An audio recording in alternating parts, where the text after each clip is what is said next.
अभी अभी भारत में दुनिया का सबसे बड़ा चुनाव खत्म हुआ है और जो नतीजे आए हैं उन्होंने सच में सबको चौंका दिया है। इस एक जनादेश ने देश के पूरे पॉलिटिकल स्ट्रक्चर को एक बहुत बड़े टेस्ट में डाल दिया है। तो आखिर हुआ क्या है, इसे समझने के लिए हम पहले भारत के सरकारी ढांचे की बात करेंगे, फिर देखेंगे कि चुनाव के नतीजे क्या कह रहे हैं, और हाँ, आखिर में ये भी समझेंगे कि आने वाले समय के लिए इन नतीजों का क्या मतलब है। तो चलिए शुरू करते हैं। देखिए, भारत के लोकतंत्र के केंद्र में है इसकी पार्लियामेंट, और ये एक जिसे कहते हैं बाईकैमरल सिस्टम है, मतलब इसके दो सदन हैं। अच्छा, इस टेबल को देखिए, ये लोकसभा और राज्यसभा के बीच जो बुनियादी फर्क है ना, उसे एकदम साफ साफ समझाती है। तो अगर इसे आसान शब्दों में समझें तो लोकसभा वो है जहां लोग सीधे वोट देकर अपने प्रतिनिधि भेजते हैं, ये जनता की आवाज है।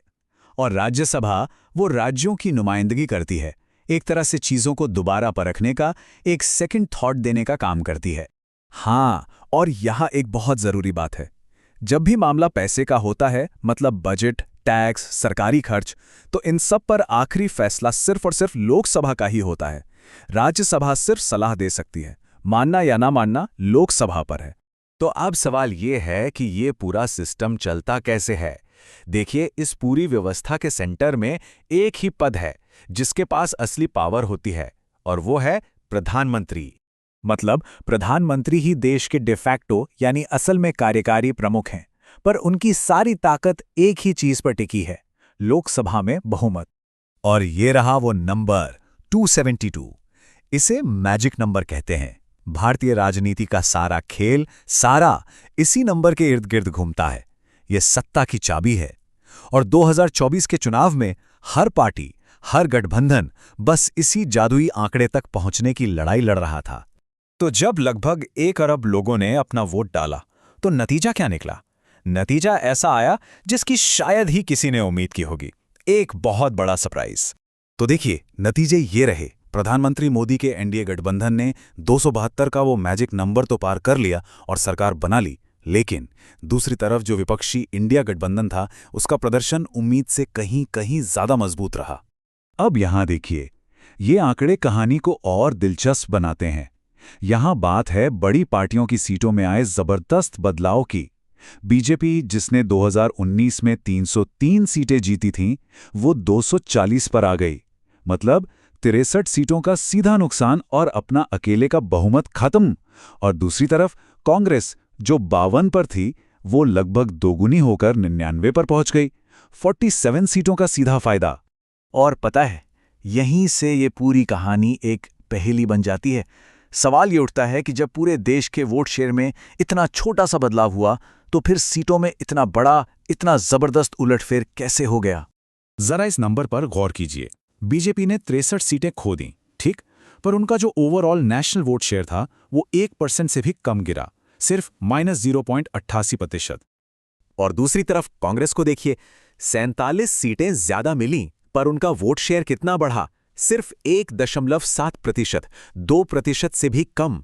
तो ये हुआ कैसे? इस सवाल का जवाब ये कोड देता है। देखिए, भारत का जो चुनावी सिस्टम है, फर्स्ट पास द पोस्ट, उसमें ये मायने नहीं रखता कि आपको टोटल कितने वोट मिले।